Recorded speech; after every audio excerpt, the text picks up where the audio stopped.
नमस्कार मित्रों, मैं ब्रजेंद्र सिंह। हमारे YouTube चैनल पर आपका स्वागत है। आप सुन रहे हैं मुंशी प्रेमचंद के उपन्यास गोदान का भाग 24।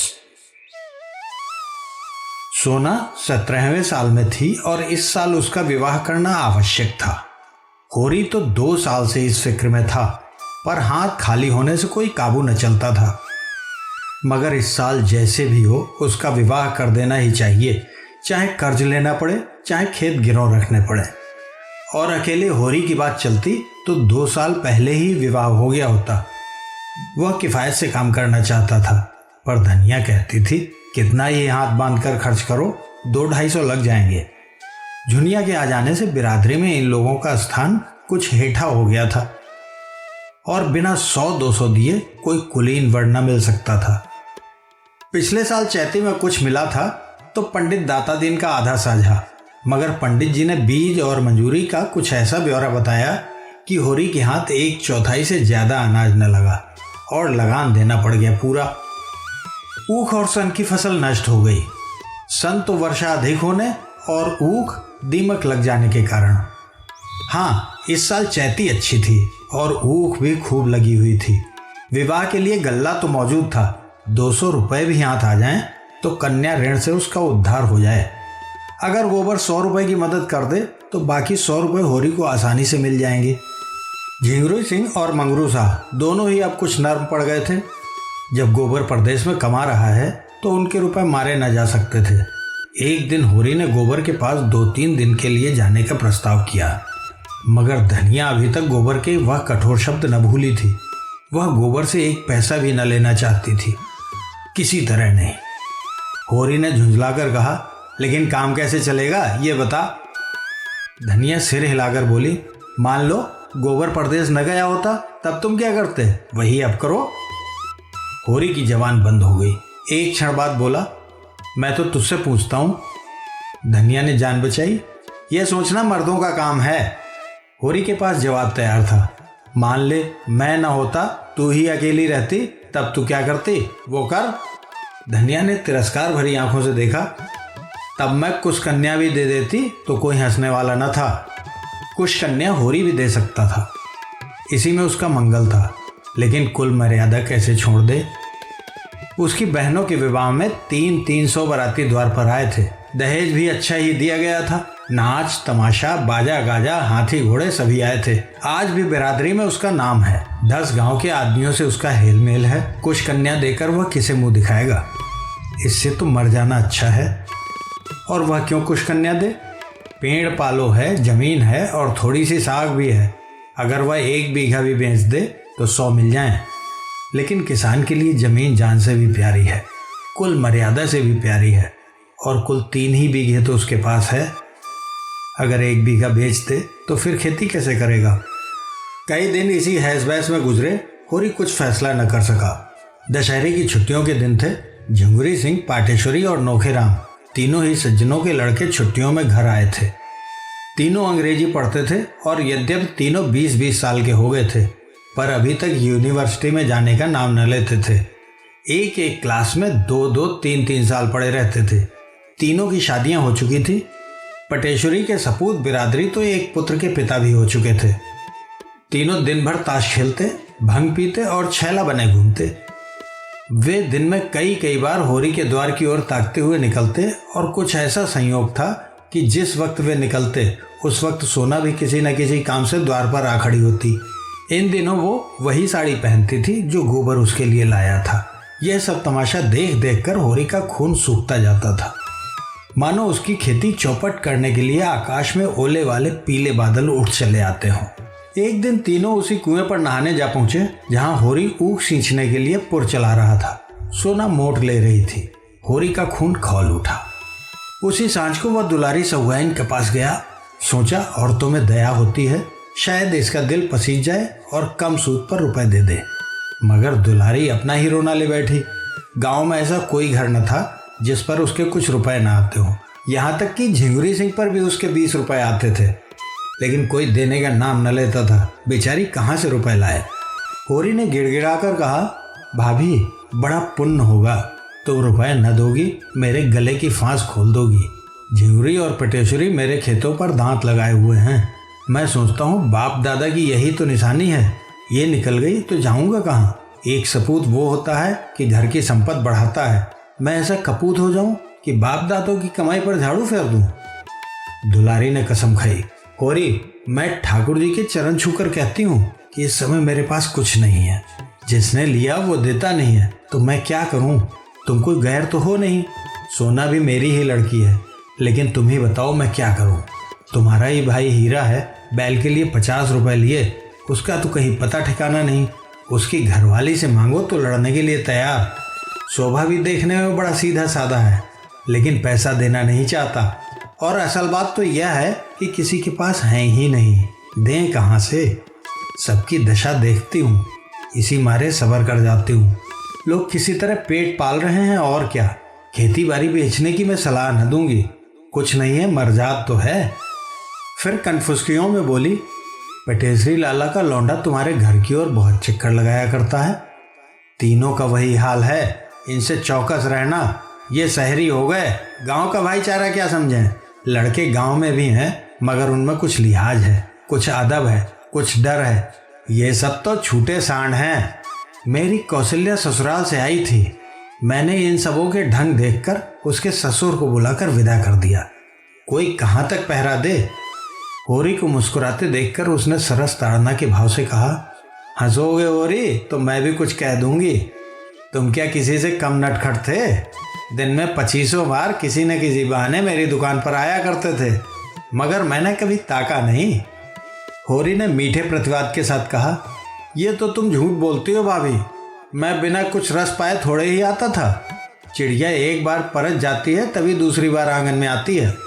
चल झूठे, आंखों से न ताकती रही हो, लेकिन तुम्हारा मन तो ताकता ही था, बल्कि बुलाता था। अच्छा रहने दो, बड़े आए अंतर्जामी बनके। तुम्हें बार बार मंडराते देख के मुझे दया आती थी, नहीं तुम कोई ऐसे बाकी जवान न थे। हुसैनी 1 पैसे का नमक लेने आ गया और यह प्रयास बंद हो गया। हुसैनी नमक लेकर चला गया तो दुलारी ने कहा, गोबर के पास क्यों नहीं चले जाते, देखते भी आओगे और शायद कुछ मिल भी जाए। होरी निराश मन से बोला, वो कुछ न देगा। लड़के 4 पैसे कमाने लगते हैं तो उनकी आंखें फिर जाती हैं। मैं तो बेहयाई करने को तैयार था, लेकिन धनिया नहीं मानती। उसकी मर्जी बिना चला जाऊं तो घर में रहना अपाड़ कर दे। उसका स्वभाव तो जानती हो।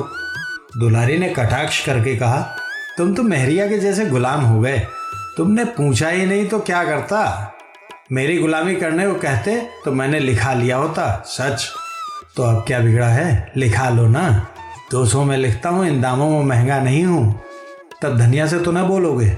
नहीं, कहो कसम खाऊं, और जो बोले तो मेरी जीभ काट लेना। अच्छा तो जाओ, बस ठीक ठाक करो, मैं रुपए दे दूंगी। होरी ने सजल नेत्रों से दुलारी के पांव पकड़ लिए। भावावेश से मुंह बंद हो गया। सहुआइन ने पांव खींचकर कहा, अब यही शरारत मुझे अच्छी नहीं लगती। मैं साल भर के भीतर अपने रुपए सूद समेत कान पकड़ कर लूंगी।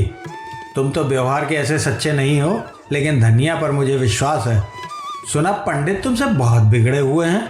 कहते हैं इस गांव से निकाल कर नहीं छोड़ा तो बामन नहीं। तुम सिलिया को निकाल बाहर क्यों नहीं करते। बैठे बैठाए झगड़ा मोल ले लिया। धनिया उसे रखे हुए है, मैं क्या करूं।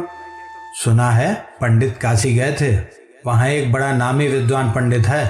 वह 500 मांगता है, तब प्रायश्चित कराएगा। भला पूछो, ऐसा अंधेर कहीं हुआ है। जब धर्म नष्ट हो गया तो 1 नहीं 1000 प्रायश्चित करो, इससे क्या होता है। तुम्हारे हाथ का छुआ पानी कोई न पिएगा, चाहे जितना प्रायश्चित करो। होरी यहाँ से घर चला तो उसका दिल उछल रहा था। जीवन में ऐसा सुखद अनुभव उसे न हुआ था। रास्ते में शोभा के घर गया और सगाई लेकर चलने के लिए न्योता दे आया, और दोनों दाता दिन के पास सगाई की शायद पूछने गए। यहाँ से आकर द्वार पर सगाई की तैयारियों की सलाह करने लगे। धनिया ने बाहर आकर कहा, पहर रात गई, अभी रोटी खाने की बेला नहीं आई। गपड़ चौथ करने को तो सारी रात पड़ी है। होरी ने उसे भी परामर्श में शरीक होने का अनुरोध करते हुए कहा, इसी सहालग में लगन ठीक हुआ है। बता क्या क्या सामान लाना चाहिए, मुझे तो कुछ मालूम नहीं। जब कुछ मालूम ही नहीं तो सलाह करने क्या बैठे हो। रुपए पैसे का डौल भी हुआ कि मन में मिठाई खा रहे हो। होरी ने गर्व से कहा, तुझे इससे क्या मतलब? तू इतना बता दे क्या क्या सामान लाना होगा। तो मैं ऐसी मन की मिठाई नहीं खाती। तू इतना बता दे कि हमारी बहनों के ब्याह में क्या क्या सामान आया था। पहले यह बता दो, रुपए मिल गए? हाँ मिल गए। और नहीं क्या भंग खाई है? तो पहले चलकर खा लो, फिर सलाह करेंगे। मगर जब उसने सुना कि दुलारी से बातचीत हुई है तो नाक सिकोड़ कर बोली, उससे रुपए लेकर आज तक कोई उरेन हुआ है? चुड़ैल कितना कसकर सूद लेती है, लेकिन करता क्या, दूसरा देता कौन है? ये क्यों नहीं कहते कि इसी बहाने दो गाल हंसने बोलने गया था, बूढ़े हो गए पर यह बात न गई। तू तो धनिया कभी कभी बच्चों की सी बातें करने लगती है। मेरे जैसे फटे हालों से वो हंसे बोलेगी, सीधे मुंह बात तो करती नहीं। तुम जैसों को छोड़कर उसके पास और जाएगा ही कौन? उसके द्वार पर अच्छे अच्छे नाक रगड़ते हैं धनिया, तू क्या जाने, उसके पास लक्ष्मी है। उसने जरा सी हामी भर दी और तुम चारों ओर खुशखबरी लेकर दौड़े। हामी नहीं भर दी, पक्का वादा किया है। होरी रोटी खाने गया और शोभा अपने घर चला गया तो सोना सिलिया के साथ बाहर निकली। वह द्वार पर खड़ी सारी बातें सुन रही थी। उसकी सगाई के लिए 200 रुपए दुलारी से उधार लिए जा रहे हैं। यह बात उसके पेट में इस तरह खलबली मचा रही थी जैसे ताजा चूना पानी में पड़ गया हो। द्वार पर एक कुप्पी जल रही थी जिसके ताक के ऊपर की दीवार काली पड़ गई थी। दोनों बैल नान में सानी खा रहे थे और कुत्ता जमीन पर टुकड़े के इंतजार में बैठा हुआ था। दोनों युवतियां बैलों की चढ़ने के पास आकर खड़ी हो गईं। सोना बोली, तूने कुछ सुना? दादा सहुआइन से मेरी सगाई के लिए 200 रुपये उधार ले रहे हैं। सिलिया घर का रत्ती रत्ती हाल जानती थी। बोली, घर में पैसा नहीं है तो क्या करें? सोना ने सामने के काले वृक्षों की ओर ताकते हुए कहा, मैं ऐसा ब्याह नहीं करना चाहती जिसमें माँ बाप को कर्जा लेना पड़े। कहाँ से देंगे बेचारे? बता, पहले ही कर्ज के बोझ से दबे हुए हैं, 200 और ले लेंगे तो बोझा और भारी होगा कि नहीं? बिना दान दहेज के बड़े आदमियों का कहीं ब्याह होता है पगली? बिना दहेज के तो कोई बूढ़ा ठेला ही मिलेगा। जाएगी बूढ़े के साथ? बूढ़े के साथ क्यों जाऊं? भैया बूढ़े थे जो झुनिया को ले आए, उन्हें किसने कै पैसे दहेज में दिए थे? उसमें बाप दादा का नाम डूबता है। मैं तो सुनारी वालों से कह दूंगी, अगर तुमने एक पैसा भी दहेज लिया तो मैं तुमसे ब्याह न करूंगी। सोना का विवाह सुनारी के एक धनी किसान के लड़के से ठीक हुआ था और जो वह कह दे कि मैं क्या करूं, तुम्हारे बाप देते हैं, मेरे बाप लेते हैं, इसमें मेरा क्या अख्तियार है? सोना ने जिस अस्त्र को रामबाण समझा था अब मालूम हुआ कि वह बांस की कैन है। हताश होकर बोली, मैं एक बार उससे कह के देख लेना चाहती हूँ। अगर उसने कह दिया मेरा कोई अख्तियार नहीं है तो क्या गोमती यहाँ से बहुत दूर है? डूब मरूंगी। माँ बाप ने मार मार के पाला पोसा, उसका बदला क्या यही है कि उनके घर से जाने लगूं तो उन्हें कर्जे से और लादती जाऊं? माँ बाप को भगवान ने दिया हो तो खुशी से जितना चाहे लड़की को दें, मैं मना नहीं करती। लेकिन जब वह पैसे पैसे को तंग हो रहे हैं, आज महाजन नालिश करके लीलाम करा ले तो कल मंजूरी करनी पड़ेगी। तो कन्या का धर्म यही है कि डूब मरे। घर की जमीन जायदाद तो बच जाएगी, रोटी का सहारा तो रह जाएगा। माँ बाप 4 दिन मेरे नाम को रोकर संतोष कर लेंगे। यह तो ना होगा कि मेरा ब्याह करके उन्हें जन्म भर रोना पड़े। 3-4 साल में 200 के दूने हो जाएंगे। दादा कहाँ से ला कर देंगे? सिलिया को जान पड़ा जैसे उसकी आंख में नई ज्योति आ गई है। आवेश में सोना को छाती से लगाकर बोली, तूने इतनी अक्ल कहाँ से सीख ली सोना? देखने में तो तू बड़ी भोली भाली है। इसमें अक्ल की कौन बात है चुड़ैल? क्या मेरे आंखें नहीं हैं कि मैं पागल हूँ? 200 मेरे ब्याह में लें, 3-4 साल में वह दूना हो जाए, तब रुपया के ब्याह में 200 और लें। जो कुछ खेती बाड़ी है सब लिल्लाम तिल्लाम हो जाए और द्वार द्वार पर भीख मांगते फिरें। यही ना? इससे तो कहीं अच्छा है कि मैं अपनी जान दे दूं। मुँह अंधेरे सुनारी चली जाना और उसे बुला लाना, मगर नहीं, बुलाने का काम नहीं, मुझे उससे बोलते ला जाएगी। तू ही मेरा ये संदेशा कह देना। देख क्या जवाब देते हैं। कौन दूर है? नदी के उस पार ही तो है। कभी कभी ढोर लेकर इधर आ जाता है। एक बार उसकी भैंस मेरे खेत में पड़ गई थी तो मैंने उसे बहुत गालियां दी थी। हाथ जोड़ने लगा। हाँ ये तो बता, इधर मताई से तेरी भेंट नहीं हुई? सुना बामन लोग उन्हें बिरादरी में नहीं ले रहे हैं। सिलिया ने हिकारत के साथ कहा, बिरादरी में क्यों ना लेंगे? हाँ, बूढ़ा रुपए नहीं खर्च करना चाहता। इसको पैसा मिल जाए तो झूठी गंगा उठा ले। लड़का आजकल बाहर ओसारे में टिक्कड़ लगाता है। तू उसे छोड़ क्यों नहीं देती? अपनी बिरादरी में किसी के साथ बैठ जा और आराम से रह। वह तेरा अपमान तो न करेगा? हाँ रे, क्यों नहीं। मेरे पीछे उस बेचारी की इतनी दुर्दशा हुई, अब मैं उसे छोड़ दूं? अब वह चाहे पंडित बन जाए चाहे देवता बन जाए, मेरे लिए तो वही मतई है जो मेरे पैरों पर सिर रगड़ा करता था। और बामन भी हो जाए और बमनी से ब्याह भी कर ले, फिर भी जितनी उसकी सेवा मैंने की है वह कोई बमनी क्या करेगी। अभी मान मर्जाद के मोह में वह चाहे मुझे छोड़ दे, लेकिन देख लेना फिर दौड़ा आएगा। जा, आ चुका, अब तुझे पा जाए तो कच्चा ही खा जाए। तो उसे बुलाने ही कौन जाता है? अपना अपना धर्म अपने अपने साथ है। वह अपना धर्म तोड़ रहा है तो मैं अपना धर्म क्यों तोड़ूं? प्रातःकाल सिलिया सोनारी की ओर चली, लेकिन होरी ने रोक लिया। धनिया के सिर में दर्द था, उसकी जगह क्यारियों को बराना था। सिलिया इनकार न कर सकी। यहाँ से जब दोपहर को छुट्टी मिली तो वह सोनारी चली। इधर तीसरे पहर होरी फिर कुएं पर चला तो सिलिया का पता न था। बिगड़ कर बोला, सिलिया कहाँ उड़ गई? रहती है, न जाने किधर चल देती है, जैसे किसी काम में जी ही नहीं लगता। तू जानती है सोना कहाँ गई है? सोना ने बहाना किया, मुझे तो कुछ मालूम नहीं। कहती थी धोबिन के घर कपड़े लेने जाना है, वहीं चली गई होगी। धनिया ने खाट से उठकर कहा, चलो मैं क्यारी बरा देती हूँ। कौन उसे मजूरी देते हो जो बिगड़ रहे हो? हमारे घर में रहती नहीं है, उसके पीछे सारे गांव में बदनाम नहीं हो रहे हैं। अच्छा रहने दो, एक कोने में पड़ी हुई है तो उससे किराया लोगे? एक कोने में नहीं पड़ी हुई है, एक पूरी कोठरी लिए हुए है, तो उस कोठरी का किराया होगा कोई 50 रुपये महीना। उसका किराया 1 पैसा नहीं। हमारे घर में रहती है, जहाँ जाए पूछ कर जाए। आ जाती है तो खबर लेता हूँ। पुर चलने लगा। धनिया को होरी ने ना आने दिया।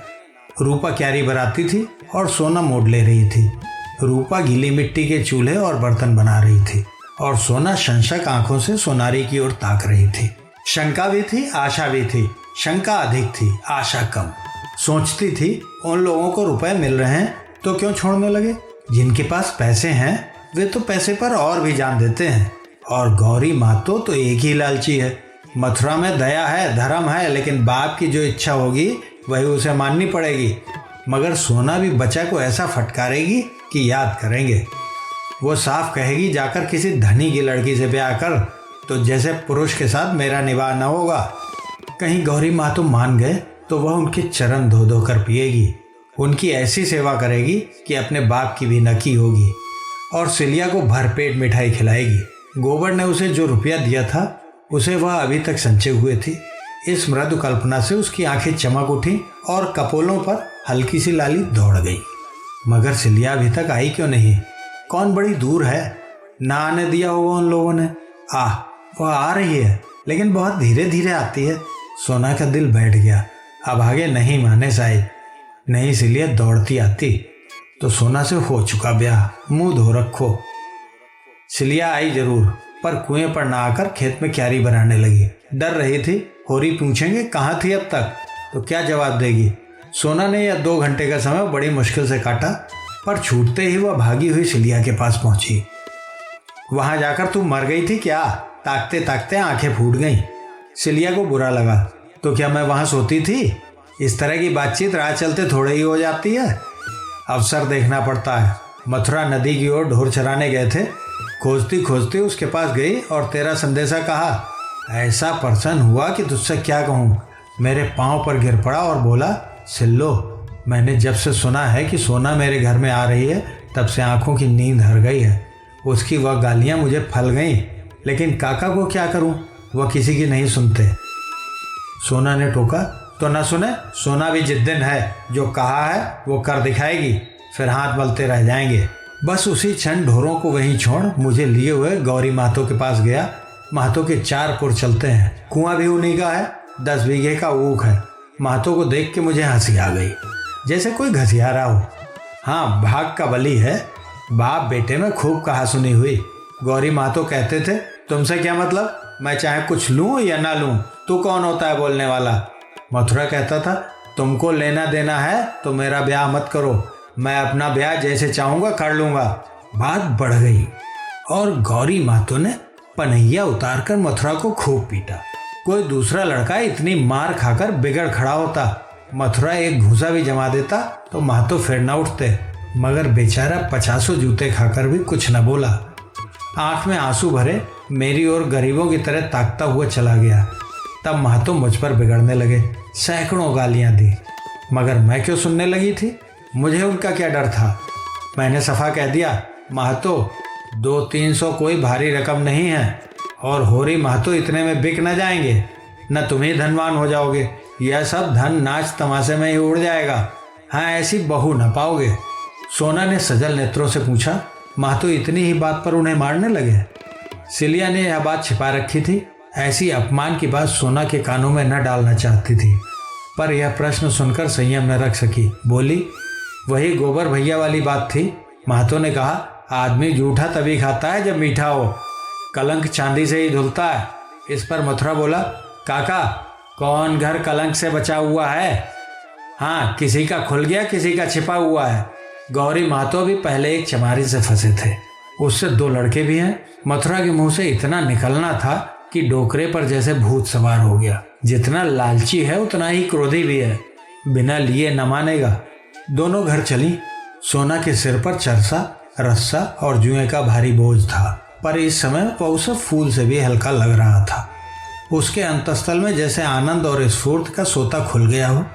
मथुरा की वह वीर मूर्ति सामने खड़ी थी, और वह जैसे उसे अपने हृदय में बैठाकर उसके चरण आंसुओं से पखार रही थी। जैसे आकाश की देवियां उसे गोद में उठाए आकाश में छाई हुई लालिमा में लिए चली जा रही हों। उसी रात को सोना को बड़े जोर का ज्वर चढ़ाया। तीसरे दिन गौरी महतो ने नाई के हाथ एक पत्र भेजा। स्वास्ति श्री सर्वोपमा जोग श्री होरी महतो को गौरी राम का राम राम बाँचना। आगे जो हम लोगों में दहेज की बातचीत हुई थी उस पर हमने शांत मन से विचार किया। समझ में आया कि लेन देन से वर और कन्या दोनों ही के घर वाले जेरबार होते हैं। जब हमारा तुम्हारा संबंध हो गया तो हमें ऐसा व्यवहार करना चाहिए कि किसी को ना अखरे। तुम दान दहेज की कोई फिक्र मत करना, हम तुमको सौगंध देते हैं। जो कुछ मोटा महीन जुरे बारातियों को खिला देना, हम वह भी न मांगेंगे। रसद का इंतजाम हमने कर लिया है। हाँ, तुम खुशी खुरमी से हमारी जो खातिर करोगे वो सिर झुकाकर स्वीकार करेंगे। होरी ने पत्र पढ़ा और दौड़े हुए भीतर जाकर धनिया को सुनाया। हर्ष के मारे उछला पड़ता था, मगर धनिया किसी विचार में डूबी बैठी रही। एक क्षण के बाद बोली, यह गौरी महतो की भलमनसी है, लेकिन हमें भी तो अपने मर्जात का निवाह करना है। संसार क्या कहेगा, रुपया हाथ का मैल है, उसके लिए कुल मर्जात नहीं छोड़ा जाता। जो कुछ हमसे हो सकेगा देंगे, और गौरी महतो को लेना पड़ेगा। तुम यही जवाब लिख दो। माँ बाप की कमाई में क्या लड़की का कोई हक नहीं है? नहीं, लिखना क्या है, चलो मैं नाई से संदेशा कहलाए देती हूँ। होरी हतबुद्ध सा आंगन में खड़ा था, और धनिया उस उदारता की प्रतिक्रिया में जो गौरी महतो की सज्जनता ने जगा दी थी संदेशा कह रही थी। फिर उसने नाई को रस पिलाया और विदाई देकर विदा किया। वह चला गया तो होरी ने कहा, ये तूने क्या कर डाला धनिया? तेरा मिजाज आज तक मेरी समझ में ना आया। तू आगे भी चलती है, पीछे भी चलती है। पहले तो इस बात पर लड़ रही थी कि किसी से एक पैसा कर्ज मत लो, कुछ देने दिलाने का काम नहीं है, और जब भगवान ने गौरी के भीतर बैठकर यह पत्र लिखवाया तो तूने कुल मर्जात का राज छेड़ दिया। तेरा मरम भगवान ही जाने। धनिया बोली, मुंह देखकर बीड़ा दिया जाता है, जानते हो कि नहीं? तब गौरी अपनी शान दिखाते थे, अब वह भलमनसी दिखा रहे हैं। ईंट का जवाब चाहे पत्थर हो, लेकिन सलाम का जवाब तो गाली नहीं है। होरी ने नाक सिकोड़ कर कहा, तो दिखा अपनी भलमनसी, देखे कहाँ से रुपए लाती है। धनिया आंखें चमकाकर बोली, रुपए लाना मेरा काम नहीं, तुम्हारा काम है। मैं तो दुलारी से ही लूंगा। ले लो उसी से, सूद तो सभी लेंगे। जब डूबना ही है तो क्या तालाब और क्या गंगा। होरी बाहर आकर चिलम पीने लगा। कितने मजे से गला छूटा जाता था, लेकिन धनिया जब जान छोड़े तब तो जब देखो उल्टी ही चलती है। इसे जैसे कोई भूत सवार हो जाता है। घर की दशा देखकर भी इसकी आंखें नहीं खुलती।